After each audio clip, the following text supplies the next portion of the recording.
بسم اللہ الرحمن الرحیم۔ السلام علیکم ورحمۃ اللہ وبرکاتہ۔ ایک بہن کا روحانی مشاہدہ کہ کیسے اللہ تعالیٰ نے انہیں کرامن کاتبین کا روحانی مشاہدہ کروایا۔ جیسا کہ ہم سب بچپن سے پڑھتے اور اپنے بڑوں سے سنتے آئے ہیں کہ ہمارے ساتھ ہر وقت کرامن کاتبین موجود ہوتے ہیں۔ ہم جو بھی بات کرتے ہیں، جو بھی عمل کرتے ہیں، وہ لکھتے ہیں۔ بہن امیلہ نے بتایا کہ ایک دن اللہ تعالیٰ نے میری آنکھوں کے سامنے سے حجاب کے پردے ہٹا دیے اور مجھے مشاہدہ کروایا گیا۔ آئیں بہن انیلا کا مشاہدہ ان کے زبانی سنتے ہیں۔ بہن کہتی ہے کہ ایک دن میں نے دیکھا کہ میں ایک بہت بڑی وسیع و عرض جگہ پر بیٹھی ہوئی ہوں، جیسے کہ بہت بڑا کمرہ یا ہال ہو۔ اس کے ایک طرف گولڈن کلر کے بڑے بڑے شیلف دیواروں پر لگے ہوئے ہیں۔ ان شیلف کی بناوٹ ایسے ہے جیسے مسجد نبوی میں قرآن مجید رکھنے کے لیے شیلف بنے ہوئے ہوتے ہیں، لیکن یہ شیلف دیواروں کے ساتھ اوپر تک بنے ہوئے ہیں اور دیواریں اتنی اوپر تک ہیں، حد نگاہ تک۔ وہی مجھے لگتا ہے کہ میرے ساتھ کوئی اور بھی وہاں اس کمرے میں موجود ہے۔ پھر میں اپنی رائٹ سائڈ سے صرف ان کے بازو کی جھلک دیکھتی ہوں کہ ایک ہاتھ ہے، اس ہاتھ میں گولڈن کلر کا قلم ہے۔ اتنا خوبصورت قلم ہے، کیا بتاؤں۔ اس قلم کی نب بھی اس قلم کے سائز کے حساب سے بہت بڑی ہے۔ پھر وہی ہاتھ شیلف سے ایک گولڈن کلر کی کتاب نکال کر بالکل میرے سامنے رکھتا ہے۔ وہ کتاب ایک صندوق کی بناوٹ کی طرح ہے۔ اس پر فل گولڈن کلر کا بہت خوبصورت کام کیا ہوا ہوتا ہے۔ میں ابھی اس گولڈن صندوق نما کتاب کو بہت غور سے دیکھ ہی رہی ہوتی ہوں کہ وہ صندوق نما کتاب کھولا جاتا ہے اور وہ ہاتھ اس کتاب کے صفحات کو الٹ پلٹ رہا ہے۔ پھر مجھ سے کہا جاتا ہے کہ تم پڑھو، تم جو بھی پڑھو گی وہ ہم اس کتاب میں درج کریں گے۔ تمہارا ایک ایک لفظ اس کتاب میں درج کیا جائے گا۔ آپ یقین کریں، بہن کہتی ہے کہ آپ یقین کریں اس وقت مجھے کچھ سمجھ نہیں آ رہا تھا کہ کیا الفاظ ادا کروں۔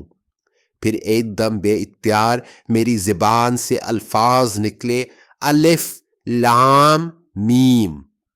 جیسے ہی یہ الفاظ میری زبان سے نکلنے کی دیر تھی، میں نے دیکھا کہ یہ الفاظ الف لام میم میرے منہ سے ادا ہوئے یہ الفاظ کی صورت میں نہیں، ایک نور کی صورت میں جاری ہوئے ہیں۔ جیسے ہر لفظ کا نور الگ الگ ہے، الف کا نور الگ ہے، لام کا نور الگ ہے، میم کا نور الگ ہے۔ جیسے آپ نے موبائل پہ دیکھا ہوگا، اسپیس پہ جہاں گریویٹی نہیں ہوتی اور پانی گرایا جائے تو وہ پانی کے سے تیرتا رہتا ہے، وہ ہوا میں معلق ہوتا ہے۔ بالکل ویسے ہی وہ الفاظ جو میرے منہ سے نکلے، ان کا نور ہوا نے تیر رہا تھا۔ اس کے بعد اس ہاتھ جس میں وہ قلم تھا ایک دم آگے بڑھ کر اس قلم کی نب کو اس نور کے قطروں کے قریب کر دیا اور وہ قلم ان الفاظ کے نور کو اپنے اندر کھینچ لیتا ہے۔ جیسے ہم بچپن میں اپنی پین میں سیاہی انک بھرتے تھے اور وہ پین کیسے ان کو سک کر لیتا تھا، اسی طرح الف لام میم کے نور کو اس قلم میں بھر دیا جاتا ہے اور پھر اس نورانی کتاب میں اس نور کو منتقل کیا جاتا ہے۔ ماشاءاللہ وہ کتاب نور سے روشن ہو جاتا ہے۔ تب مجھے محسوس ہوا کہ ہم جو بھی بول رہے ہیں اور جو بھی عمل کر رہے ہیں وہ سب اس کتاب میں جمع کیا جا رہا ہے۔ مجھے یہ بھی دکھایا گیا، بہن کہتی ہیں کہ مجھے یہ بھی دکھایا گیا کہ قرآن کے الفاظ جو ہم بول رہے ہیں وہ سفید 2/3 نور کی صورت میں ہیں۔ جبکہ دوسرے گناہ وہ بلیک کلر کی غلاظت کی طرح جمع ہو رہے ہیں، اور جب وہ اس نورانی کتاب میں جمع ہوتے ہیں تو وہ کتاب جو گولڈن کلر کی تھی وہ پوری سیاہ ہو جاتی ہے، وہ صندوق سیاہ ہو جاتا ہے، اور جب وہ کتاب فل ہو جاتا ہے تو اس کتاب کو بند کر کے شیلف میں رکھ دیا جاتا ہے، اور پھر دوسری کتاب اٹھائی جاتی ہے۔ یہ عمل جاری ہے۔ وہیں میرے دل میں خیال آیا کہ کہیں یہ کرامن کاتبین تو نہیں، اور بچپن سے جو ہم سنتے آئے ہیں کہ ہمارے اعمال ایک کتاب میں لکھے جاتے ہیں، اور ہر سال شب برات کو وہ اللہ تعالیٰ کے پاس فرشتے لے کر جاتے ہیں، شاید یہ وہی سلسلہ تھا۔ دل میں خیال آیا کہ ہمارا تو ہر لفظ محفوظ کیا جا رہا ہے، پھر ہماری مرضی ہے کہ ہم اسے نورانی کریں یا کالی ظلمت کے اندھیروں کی طرح سیاہ کریں۔ شدت سے ایک خیال آیا کہ ہم دنیا میں جو نیک اعمال کرتے ہیں وہ اصل میں ایک نور کی صورت میں اکٹھا کرتے ہیں، اور جو گناہ ہم یہاں کرتے ہیں وہ کالی اندھیروں کی صورت میں آگے کے لیے اکٹھا کرتے ہیں۔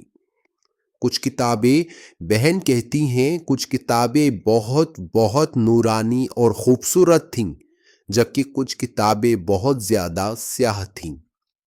بے شک یہ دنیا آخرت کی کھیتی ہے، بے شک یہ دنیا آخرت کی کھیتی ہے، جو یہاں بو گے وہ کاٹو گے، تو کیوں نہ آج سے بلکہ ابھی سے نیت کر لیں کہ نیک اعمال کریں گے اور گناہوں سے بچیں گے، کیونکہ ہماری کتاب قیامت کے دن اللہ کریم اور آقا صلی اللہ علیہ وآلہ وسلم کے آگے کھلے گی۔ ہم نے کبھی سوچا کہ اللہ کریم اور آقا جان صلی اللہ علیہ وآلہ وسلم ہماری کتاب دیکھ کر خوش ہوں گے یا ناراض؟ اس شب برات سے پہلے اپنے آپ کو بدلنے کی کوشش کریں، سچی پکی استغفار کر کے اپنی سیاہ کتاب کو نورانی بنا کر اللہ کریم اور آقا جان صلی اللہ علیہ وآلہ وسلم کو راضی کریں۔ آمین ثم آمین۔ اس ویڈیو کو شب برات سے پہلے اپنے سب پیاروں تک ضرور شیئر کریں، شاید کسی اور کی توبہ کا سبب آپ بنے، اور اس عمل کی بدولت آپ کو بھی اللہ کریم اور آقا جان صلی اللہ علیہ وآلہ وسلم کی محبت اور رضا مل جائے۔ آمین ثم آمین یا رب العالمین۔